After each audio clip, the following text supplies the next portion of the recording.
Tonight's review is the new Five Nights at Freddy's movie. Now, before I get into this, I must warn you that there are major spoilers in this review. So if you don't want to spoil the movie for yourself, I suggest you click off the video, go watch the movie, and then come back.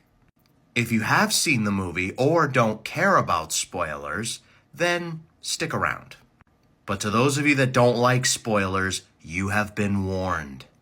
So the movie stars a troubled man by the name of Mike Schmidt, played by Josh Hutcherson. He's gotten fired from his recent job and seems to have been struggling to keep a job. A job agent, played by Matthew Lillard, offers him a job at Freddy Fazbear's Pizzeria as the security guard. At first, Mike turns down the offer because it's a night job and he can't leave his little sister alone. Mike's little sister is named Abby, played by Piper Rubio.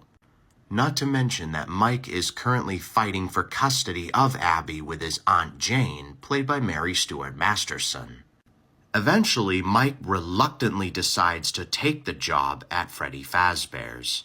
Mike also has a reoccurring dream about his little brother, who was abducted by an unknown assailant. And he wants to find out who did it.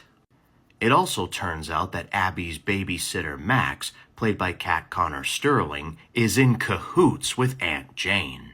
But Max and her goons aren't really that important, for the animatronics end up killing them off early on. One night, Abby decides to come with Mike to his shift at Freddy Fazbear's and ends up making friends with the animatronics.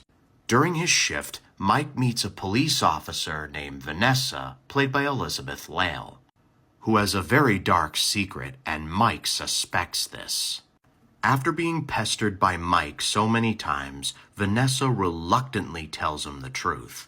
Vanessa tells Mike that the pizzeria is haunted by William Afton, the man responsible for Garrett's disappearance, and that the kids in his dreams are inside the animatronics. She also tells Mike that she is the daughter of William Afton.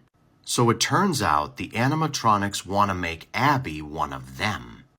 And after narrowly escaping Chica thanks to Mike, Abby is now on the run. And it turns out that Matthew Lillard's character, Steve Raglan, the man that got Mike the job in the first place, was William Afton all along. And after the ghosts learn the truth about what happened, they turn on William Afton and he is defeated. Vanessa does get injured during the fight, but all three of them do make it out alive. This movie was quite interesting, actually. It wasn't really as good as any of the games, but it was still pretty entertaining. And there were some very funny scenes in the movie, like the scenes with the taxi driver played by YouTuber Corey X Kenshin. Overall, I give this movie a 7 out of 10.